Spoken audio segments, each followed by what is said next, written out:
Yeah, that's the 10x right there. So, such a dark time in my life. I don't even remember how I found this book. I finished reading the book and I think to myself, it's not over until I decide it's over. Within 6 months from then, I closed the deal for 250 million dirham almost, and I bought myself this watch.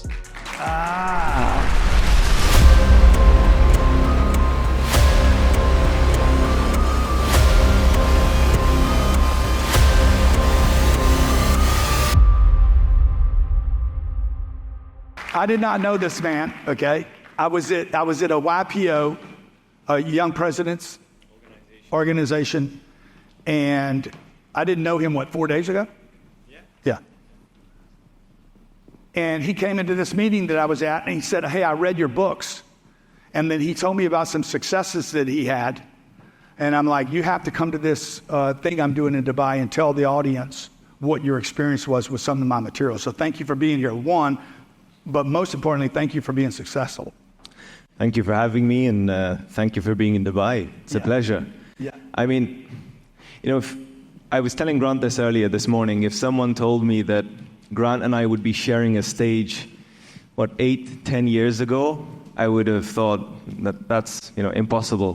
Why would that happen? What are the odds? And we're in a beautiful morning here in Dubai, and speaking of Dubai, those here who know me, a lot of my team members here today, you know that I like to start what I'm talking about with quotes. So since we're in Dubai, and I read a really nice quote yesterday by His Highness Sheikh Mohammed bin Rashid Al Maktoum, the ruler of Dubai. So His Highness says, and it's a fairly new quote, so forgive me, I'm going to read this out. It was published 21 hours ago. Wow. So he says, life has taught me not to wait for ideas from excuse makers.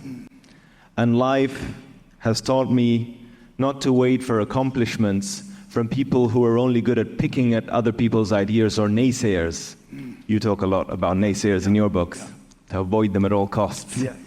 And most importantly, life has taught me to never wait, to initiate, to start, and other people will eventually follow. So, fantastic.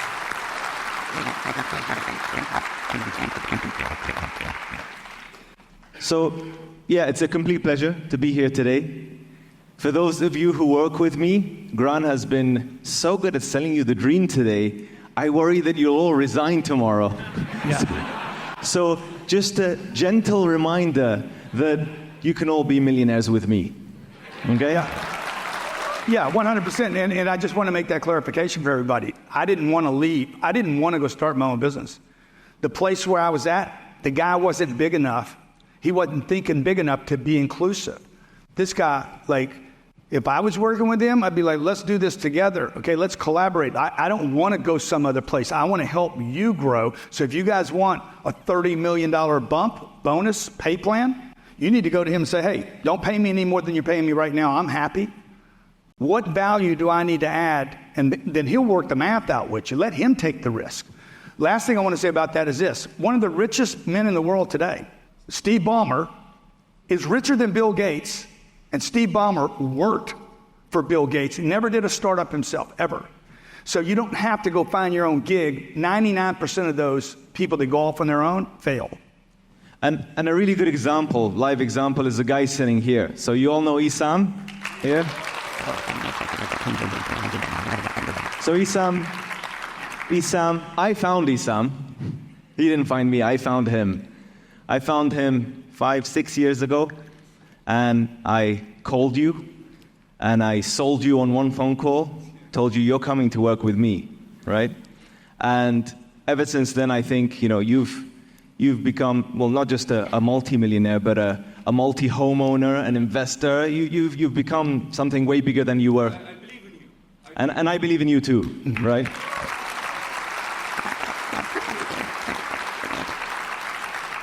So look, for those of you who know me here, you know me, I'm Mohammed BinGhatti, the chairman of BinGhatti Properties.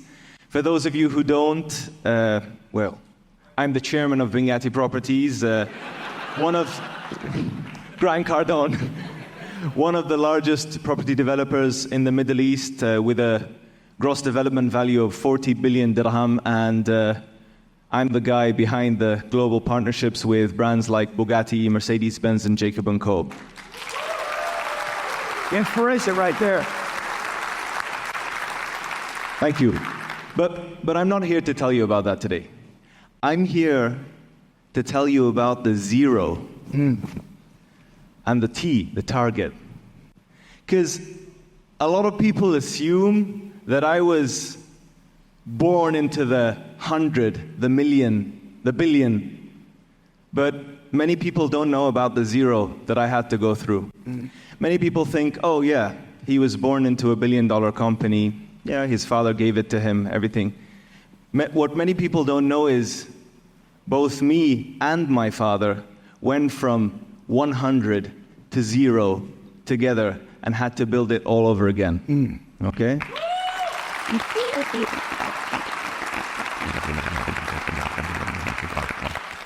So I told Grant this. I said it much faster because I was crashing a YPO meeting to say hi. So I only had 30 seconds to tell him what I'm going to tell you, but I'll try to be more poetic when I tell you this. So we started off as in property, obviously. So we bought a land, we built the building, we managed to sell it while it was 80% under construction.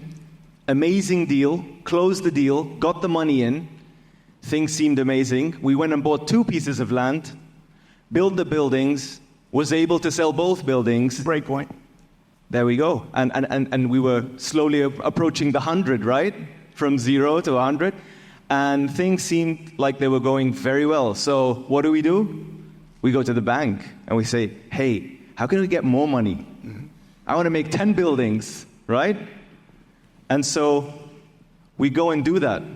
Take the money, 10 lands, build 10 buildings, take more money, go build a factory for making juices. Don't ask me why. He told nothing to do with the business. He told you, don't venture into anything that has nothing to do with your own business. We did exactly that. What he warned you about, we did that, okay? We built the factory, huge factory, probably the second largest factory in the country. Wow. Okay? Built those 10 buildings, and little did we know that we were right around the corner of a complete avalanche. We were right around the corner of dilemma, biggest challenge in our lives, because slowly we started to realize that the economy globally started to contract. Slowly we started to realize that there were no more buyers for full buildings, and the buildings were already 60, 70% built. Our money was in the buildings. Banks were chasing for their money back. Give me the debt money back. They do that. Yeah?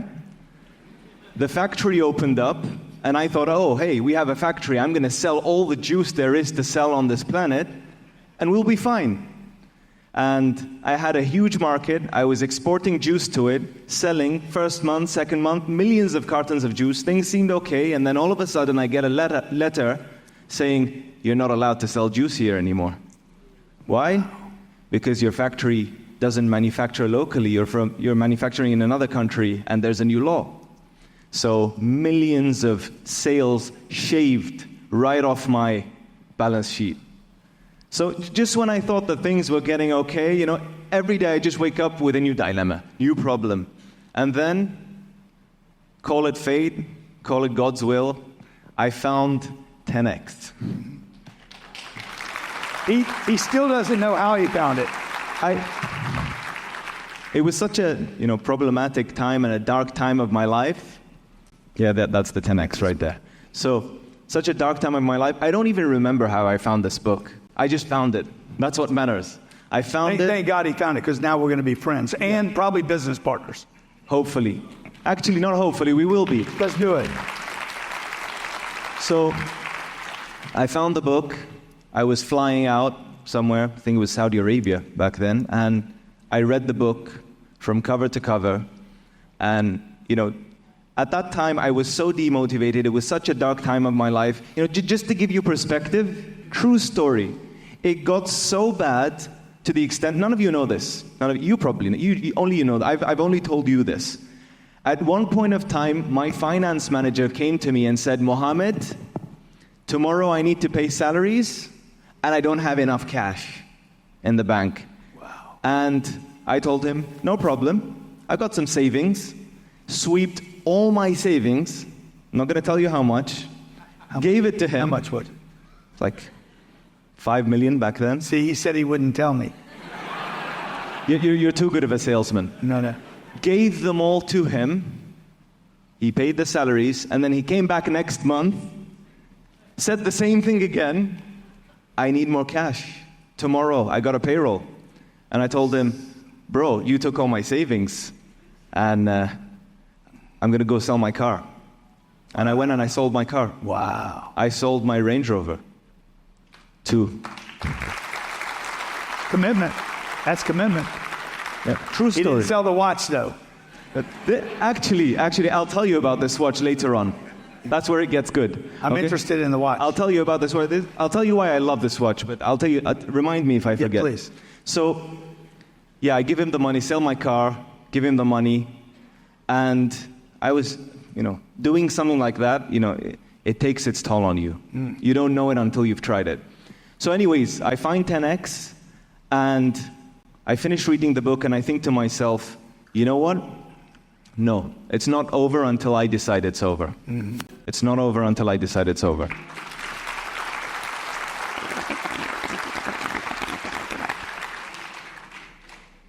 So that's where I started looking for the T, the target. Mm-hmm. So I thought to myself, okay, what's my problem?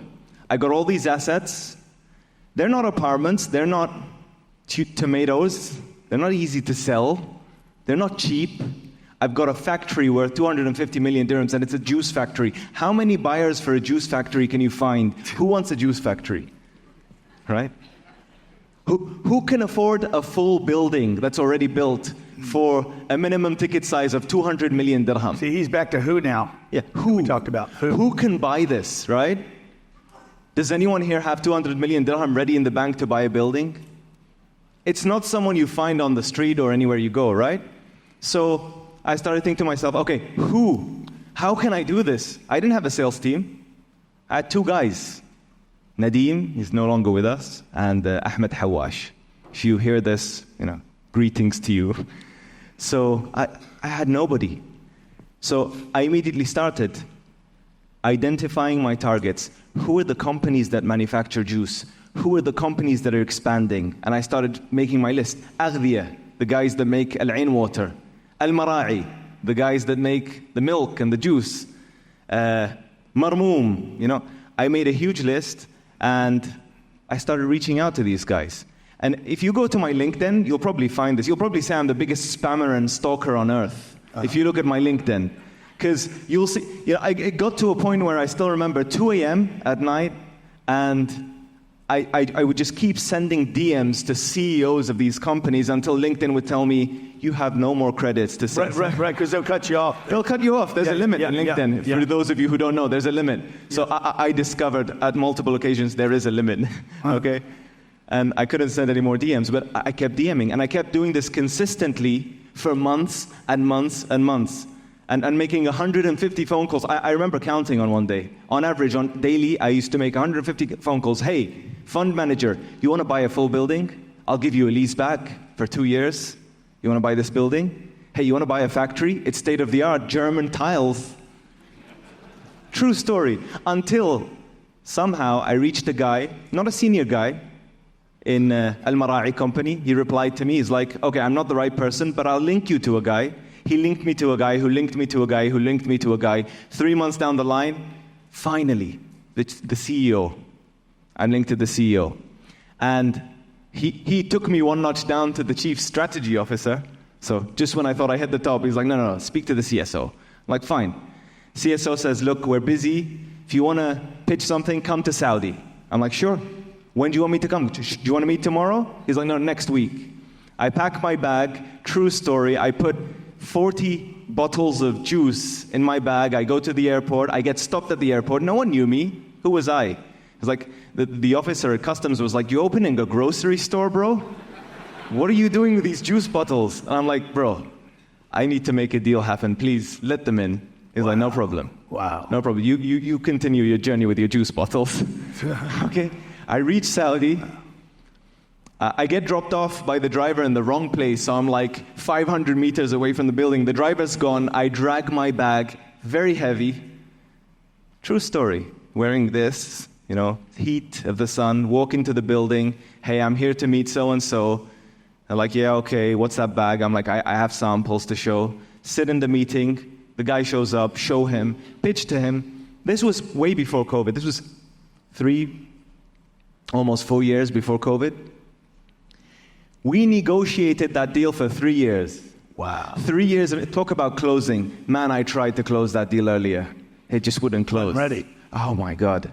Negotiated the deal, negotiation. And then all of a sudden, continuous negotiation, COVID hits.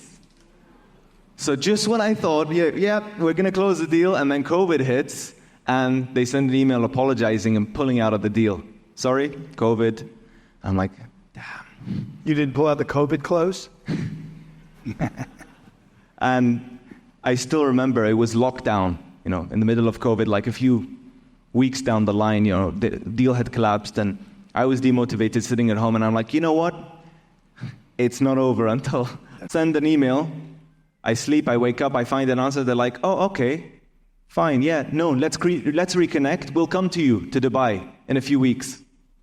And they very much came to Dubai. Cut the story short, within 6 months from then, I closed the deal for 250 million dirham almost, and I bought myself this watch.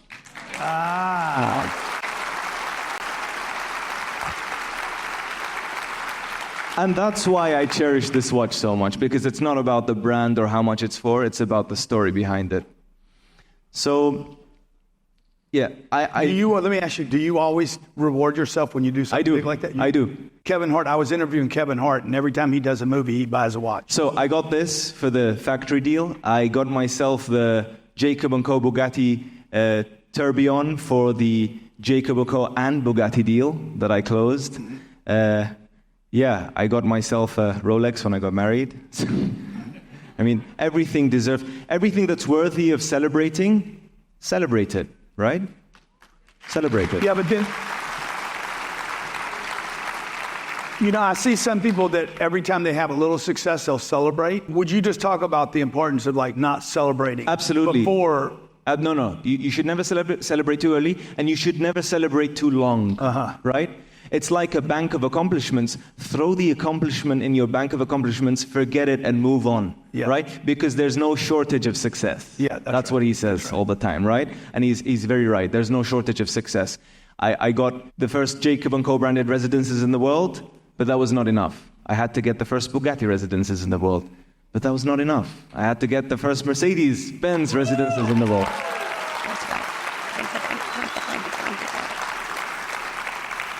So yeah, eventually I closed the factory deal. I managed to sell the buildings after wasting time with at least 1,000, we call them stone cookers. People who cook stones but tell you they're cooking a good meal for you, and then you spend a year negotiating something with them, and in the end they don't buy.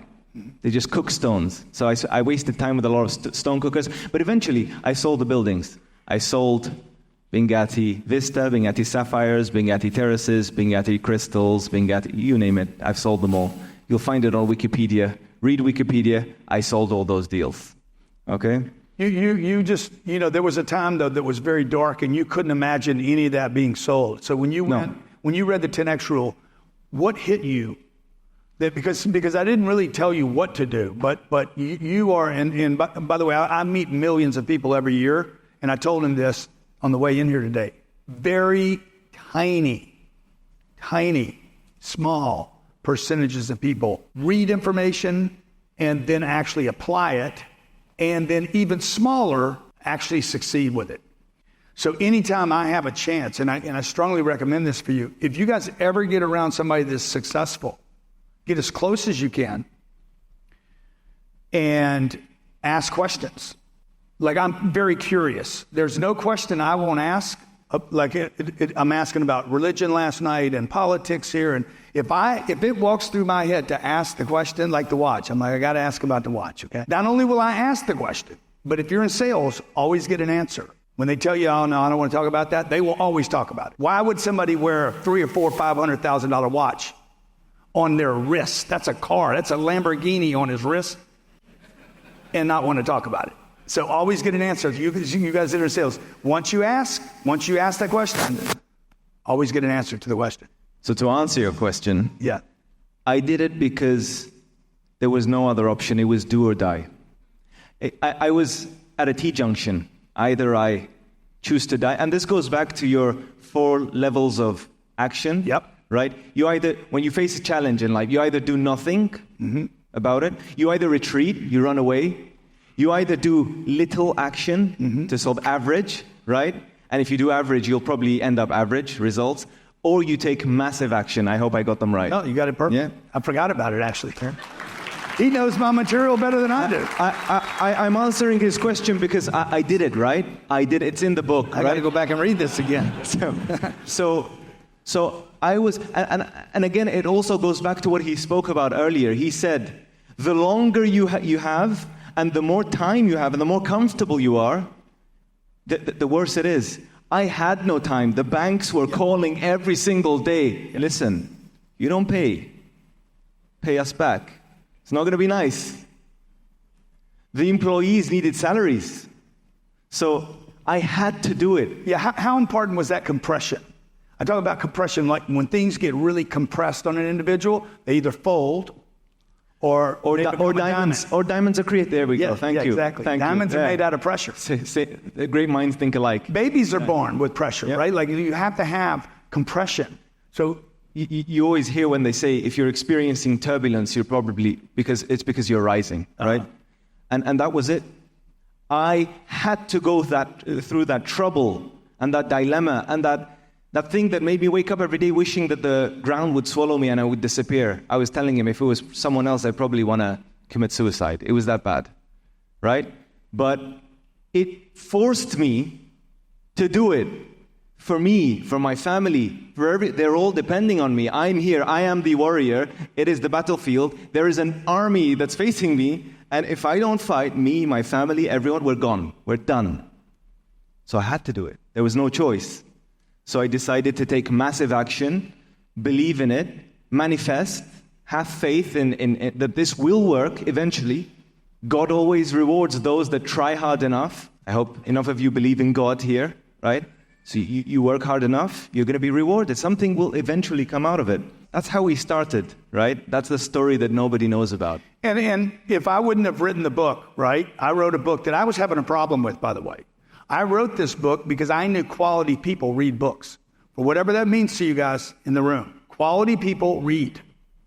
And people of lower quality do not find time to read. For whatever reason, I can't read, I don't know how to read, I don't like to read, I got this problem, whatever. Successful people read. They learn, they search. Today with technology, you don't even have to read. Somebody can read it to you. You can study via video. The biggest opportunity you guys have is like, can you get connected to quality people? I wrote this book to solve my own problems, but number 2, to meet quality people. I wrote this book 12 years ago. He read it. He doesn't even know how he got it. I don't know how he got it. I didn't know him. He didn't know me. Okay? I came to Dubai before COVID. We made connections here. We wanted to come back. COVID hit. I came here to do this, not to just come see the desert. Oh, and by the way, speaking of targets, I knew you were coming here. I knew. A month ago, I knew. Because I got invited as speaker to the same conference, and they said, hey, Grant Cardone's coming. And I'm like, to my office, well, I need to see Grant Cardone. He's my target. Yeah. Right? See? Bang, bang.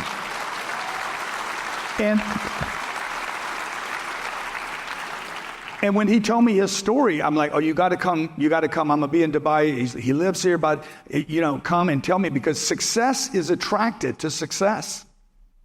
And people that are successful want to be more successful. They're not complacent. And so, this is a perfect example. I wanted to bring Mohammed up today because it's a perfect example of magic happening. And Magic, you know, I guess for people that are going to watch the game today or they're going to go shopping, you guys should give yourselves a big hand for coming here because there's 3 million people. There's 3 million people that could be here today. And a lot of you are colleagues of Hussein. Hussein, please stand up. So, everyone knows Hussein here? Hussein started off as my office manager, right? But for a while, he moved to another job. Who remembers what he worked as for a while? Say it louder. Right? Why do you think Hussein moved to sales? Was it because he wanted to go there? I told him, he came to me, he was like, sorry Hussein, I'm going to share some personal information, right? Make it personal. I've already made it personal for me, so it doesn't matter. We're all one team. So Hussein came to me a couple of years after working with me, and he was like, listen, I'm struggling. I need more income. And I'm like to him, don't tell me about that. I'm not interested. Mm-hmm. You want more income? The solution is in your hands. Take it from someone who's tried it in life. You want more income? I'll do you a favor, and I will fire you from my office and send you right into sales. Mm-hmm. Right? And Hussein went into sales 1.5, 2 years. Right? Learn how to sell, and now Hussein is one of the biggest challengers. He can take any one of you on the biggest sales challenge. This guy closes with me every day, right? And now Hussein is not only financially much more superior, in a position that's much better than before. He's an investor. He owns multiple units in BinGhatti, and I can tell you this guy's a millionaire, by the way. Well, so once he learned the skills and he fixed his problems, I brought him back to be my office manager. He demoted him. Okay, this has been great. Thank you so much for being here. Okay, thank you. Thank you for having me. And thank you for what you're doing in Dubai. Thank you. Thank you. Give him a big hand.